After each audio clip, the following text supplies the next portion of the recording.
Good morning everyone. चलिए स्वागत है आप लोगों का कक्षा 8 की गणित की क्लास में। आज हम लोग देखेंगे निरपेक्ष मान पर आधारित प्रश्न। निरपेक्ष मान क्या होता है? अगर शॉर्ट में इसका हम लोग रिवीजन कर लें, क्या होता है आपके पास निरपेक्ष मान? संख्या का निरपेक्ष मान कभी भी ऋणात्मक नहीं होता है। प्रत्येक से लेकर परिमेय संख्या का निरपेक्ष मान सदैव धनात्मक होता है। परिमेय संख्या को निरपेक्ष मान किसी भी पूर्णांक का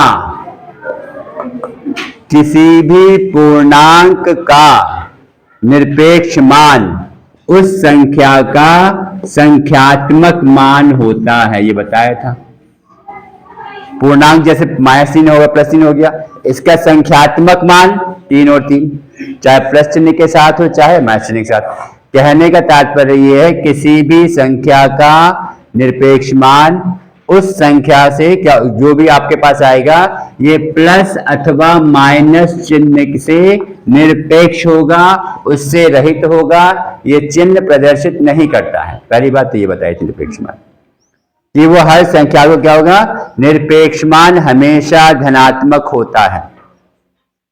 निरपेक्ष मान कभी भी ऋणात्मक नहीं हो सकता है, कभी भी माइनस चिन्ह के साथ नहीं लिखा जाएगा। शून्य का निरपेक्ष मान 0 होगा। ठीक, जैसे हम यहाँ पे, और इसको कैसे दिखाते हैं? अगर हम बात करें हल की, पहले पार्ट में आपका 15/7 है, इसका निरपेक्ष मान क्या हो जाएगा? 2 वर्टिकल लाइन 15/7। दूसरे केस में अगर -11/8 है, इसका निरपेक्ष मान क्या हो जाएगा?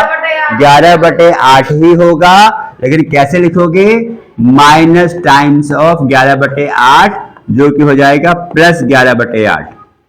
अगर मैं इसको ध्यान दिलाना चाहूं तो हमने ये पढ़ा हुआ है, निरपेक्ष मान अगर x है, ये किसके बराबर हो जाएगा? x के बराबर यदि x 0 से बड़ा है ना? ये हो जाएगा -x यदि x 0 से छोटा है। उसी प्रकार 0 हो जाएगा यदि x बराबर 0 है। तो यहाँ पे क्या हो गया? -11/8 का क्या हो जाएगा? निरपेक्ष मान हो जाएगा तुम्हारे पास माइनस टाइम्स ऑफ -11/8। ठीक, या हम इसको ऐसे भी कर सकते हैं। चलो ठीक है, ठीक है, या आप इसको ऐसे भी कर लो, जैसे -11/8 है, इसको हम क्या चीज कह सकते हैं? कैसे लिख सकते हैं इसको हम?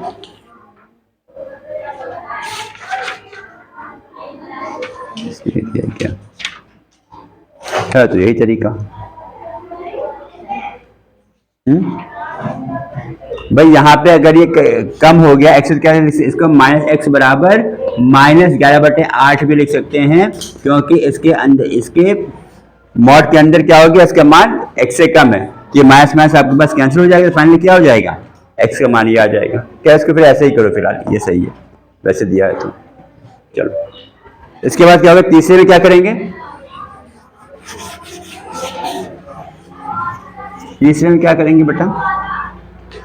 इसको ऐसे ही करिए।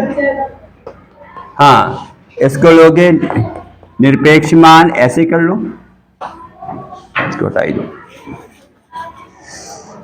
इसके क्या हो जाएगा भाई? इसका माइनस कैंसिल हो जाएगा। यहाँ पे सिर्फ मैं इस चिन्ह को बताने के लिए दिखा रहा हूं। इसका क्या होगा फिर आपके पास? निरपेक्ष मान 19/23। सही है। प्लस या माइनस चिन्ह से निरपेक्ष वो हटा के जो भी आपके पास संख्या आएगी। अगले में क्या हो जाएगा? -8/19, 8/19। इसका क्या होगा? निरपेक्ष मान -8/19। ये हो जाएगा आपके पास 8/19। ये हो जाएगा उत्तर आपके पास। सही है।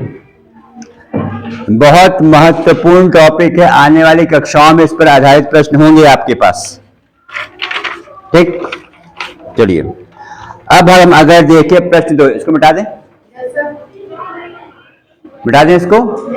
चलिए ये पहला मिटा दें यार। चलो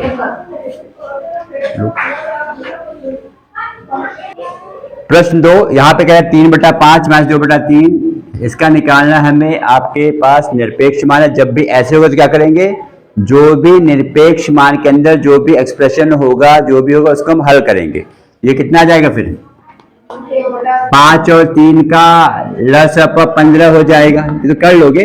यस सर। 5 तिया 15, 3 तिया 9, माइनस कॉपी किया है, 3 पंजे 15, 2 पंजे 10, तो कितना आएगा ये -1/15 ये हो जाएगा। ठीक, तो इसका क्या होगा आपके पास निरपेक्ष मान माइनस टाइम्स ऑफ, इसको ऐसे लिखो या सीधे हम यहां पे क्या लिख सकते हैं, सीधे माइनस ब्रैकेट ऐसे लिखो, या सीधे इसको हम क्या लिख सकते हैं, इसको ऐसे लिख लो, समझ में तो आ ही गया है। इसको उत्तर हो जाएगी तुम्हारे पास ये। ऐसे यहां पे दूसरा पार्ट क्या कह रहा है, -9/7 प्लस 11/3, इसका निकालना है निरपेक्ष मान, और निकालो, कौन निकालेगा, चलेगा काम नहीं। भिन्न का जोड़ना घटाना है, सिर्फ एक नया वर्ड आ गया है निरपेक्ष मान, जैसे आप कर रहे थे बिल्कुल वैसे ही करना है।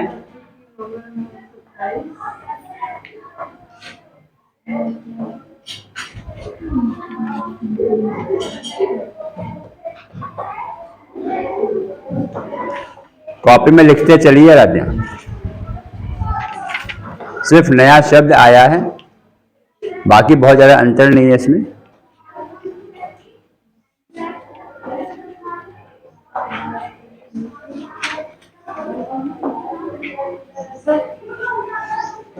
हो गया, ठीक है। तो यहां पे क्या होगा, -27 है प्लस 77 है, चिन्ह अलग अलग है तो ये जोड़ेगा नहीं बेटा। 70 से ये 27 से 27 आप घटा दोगे, 27 से 77 से 27 घटाएंगे, क्योंकि 77 कैसा है धनात्मक, और ये क्या है -27, तो इसको कितना आ जाएगा ये -50 जाएगा, -50, इसका हो गया होगा नहीं +50/21 हो जाएगा। हल करोगे +50/21/21, इसको हल करके आएगा 50/21 आ जाएगा, बाकी इसी से कैंसिल होगा नहीं, ये खुद ही आपस में ही धनात्मक आ रहा है। तीसरे पार्ट में हम करें तो क्या है, निरपेक्ष मान -3/5 गुणा -7/11, इसको कैसे हल करेंगे, गुणा कर देंगे, माइनस गुणा माइनस क्या होता है प्लस, 7 तिया 21, 11 पंजे 55। आसान सा प्रश्न है, एक नया शब्द आ गया है निरपेक्ष मान। ये आपको किसी भी संख्या का, पूर्णांक का, परिमेय संख्या का संख्यात्मक मान आपको देगा, बिना धनात्मक या फिर ऋणात्मक चिन्ह के। ठीक है, तीसरा प्रश्न आपके पास है, यदि x बराबर -1/2 और y बराबर 3/4 है तो mod x plus mod y का मान ज्ञात करना है। इसको हम क्या कहते हैं, mod x या mod y। तो यहाँ पे क्या होगा, x का निरपेक्ष मान क्या हो जाएगा -12, जो कि हो जाएगा आपके पास हाफ। y का निरपेक्ष मान निकालोगे 3/4 का निरपेक्ष मान हो जाएगा 3/4। अब इसको जोड़ देना है, कितना आ जाएगा ये 1/2 प्लस 3/4, जो आप लोग जोड़ ही सकते हो आराम से। कितना आ जाएगा ये 2 दूनी 4, 2 प्लस ये 3 आ जाएगा 5/4।